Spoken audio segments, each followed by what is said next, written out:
Let's jump right into it. Welcome to this explainer, where we're going to journey into a lush, uncountably dense mathematical jungle to answer a question that literally broke boundaries in operator theory. Today, we're exploring a landmark proof, the failure of rational dilation on a triply connected domain. And look, this isn't just about shuffling numbers around. It's a really profound story about what happens when the neat, organized laws of finite math are forced to confront an infinitely complex, rigidly uncooperative space. Which brings us to a super fascinating question. Can we force a wild, complex space to behave perfectly normally? In operator theory, mathematicians are constantly trying to figure out if complex, totally unpredictable operators can be understood by just embedding them into larger, perfectly normal systems. But as you'll see today, some mathematical jungles simply refuse to be tamed, no matter how elegant the tools we bring to the expedition. Okay, so let's set the stage by defining our main tool here, or really our main goal. We call it rational dilation. Think of it as a mathematical attempt to project our wild jungle into a peaceful, perfectly balanced garden. If an operator has a normal boundary dilation, it basically means we can safely map its chaotic internal behavior onto a larger, harmonious boundary where everything commutes perfectly and behaves exactly as we expect. It's kind of the ultimate mathematical pursuit of order. And wow, the contrast we're dealing with here is basically night and day. On one side, we have the normal operator. It's safe, it's harmonious, it has this wonderfully neat boundary that mathematicians just love. But on the other side, we have our battleground, the triply connected domain. This isn't some simple, smooth circle. It's this wild, overgrown complexity with three totally distinct boundaries that fundamentally alter how mathematical functions behave inside of it. Let's zoom in on this specific triply connected jungle for a second. It's essentially a standard unit disk, bounded by an outer ring that we'll call B0. But deep inside that disk, two smaller disks, think of them like clearings in the jungle, have been entirely removed along the real axis. This creates two internal boundaries, B1 and B2. And this setup? It creates an uncountable density of structural possibilities. Crucially, as the source material highlights, this space is specifically configured so that no inner function has a zero of multiplicity 3 at its center. It is an incredibly specific, highly rigid environment. So the million-dollar question we're asking is this. If we push the boundaries of this specific jungle, will the math hold up, or will it just completely collapse? For the longest time, there was this deep uncertainty about whether these finitely connected spectral sets were typical or if they were just wild exceptions. The whole goal is to figure out if an operator that uses this entire space as a spectral set can actually be dilated to a normal operator on its boundary. To solve this massive puzzle, mathematicians Michael Dritschel and Scott McCullough needed a totally radical approach. They needed a way to map this wild space using 2x2 matrices and spectral measures. Instead of trying to awkwardly force the whole jungle into a neat little box all at once, they set up a highly sophisticated functional calculus. They used advanced matrix-valued analytic functions to essentially test the structural integrity of the entire space. To really visualize what they're doing here, think of these spectral measures as, well, almost like a mathematical holy powder fight. We're tossing these vibrant colors of probability data straight across the dense canopy of the jungle just to see what actually sticks to those three rigid boundaries. If the operator perfectly dilates, the holy powder settles cleanly, giving us a flawless map of the space. But if it fails, yeah, things are going to get pretty messy. This whole colorful battle takes place within a strict boundary called X. That boundary is the closure of our domain.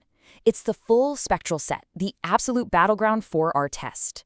It includes the wild interior of the jungle and those three rigid boundaries. Every single calculation, every function thrown into this space absolutely has to answer to the limits defined by X. Now here's the step-by-step of how Dritschel and McCullough tracked this crazy color storm. First, they apply a highly specific 2x2 matrix function, they call it psi, right across the domain. Then, they track its progression using Herglitz representations. Actually, a good way to think of that is like measuring the mathematical wind that's carrying our colors. In phase 3, they bring in Fay-reproducing kernels. This is a specialized tool to track the exact zeros, basically the empty spots where the powder absolutely refuses to land. And finally, phase 4 is the ultimate test, checking if the function achieves true diagonalization at the boundary.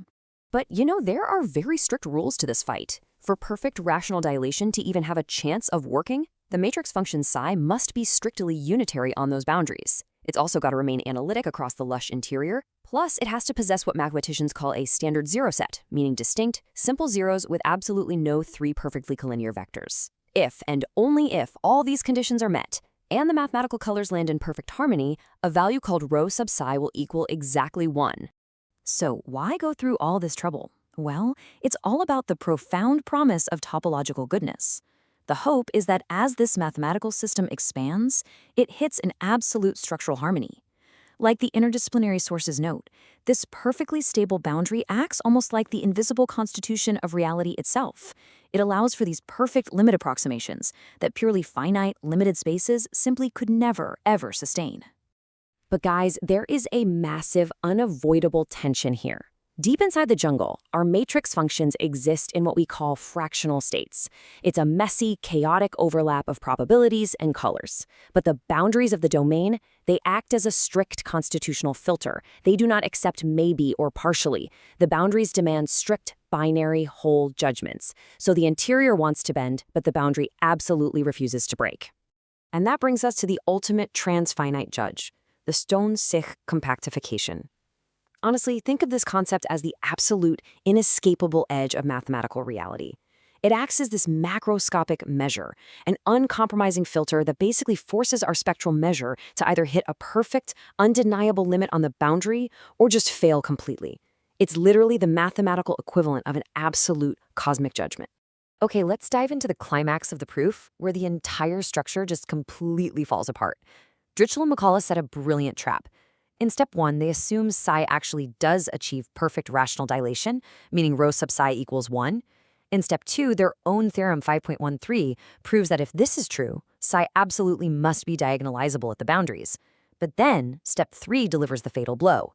Lemma 6.1 proves that because of the wild geometry of this triply connected domain, psi absolutely cannot be diagonalized. Notice the exact nature of this contradiction, especially when looking at the boundary value. For perfect dilation, that boundary value has to be diagonalizable. But the reality of our specific function, psi, is that it takes the exact same value of 1 twice on boundary B2. Because it hits that boundary twice in the exact same way, the unitaries completely fail to align. It is fundamentally impossible to diagonalize it. And because it can't be diagonalized, rho sub psi has to be strictly less than 1. So perfect harmony yields to absolute contradiction. To borrow a super powerful metaphor from the source texts on the personas of arithmetic, because the function cannot be diagonalized, its attempted dilation completely fails to align with the rigid, absolute intersections of mathematical reality. When it fails to meet the strict demands of the boundary, it doesn't just get a little messy. No, it is mathematically relegated to a measure of 0. It gets voided straight into an Aronson-Gine tree, which is a mathematical structure of branching possibilities that ultimately leads nowhere. So what does this mean visually? It means our mathematical holy powder fight ends abruptly, and honestly a bit tragically. The spectral measure, which was desperately trying to map a normal dilation onto those 3 rigid boundaries, just hits a brick wall. The colors clash, they lose all their structural support in the vector space, and they basically shatter into mere topological dust. The space simply will not allow the projection to hold. So the absolutely crucial takeaway from our expedition today is this. Dritschel and McCullough proved that rational dilation completely fails on this triply connected domain. You can absolutely have an operator that uses this complex jungle as a spectral set, but it will never possess a normal boundary dilation. The strict, unyielding nature of the boundaries, the sort of transfinite gerrymander, just ruthlessly rejects the fractional interior states. Simply put, the wild mathematical jungle refuses to be tamed. We're going to leave you with this final, provocative thought.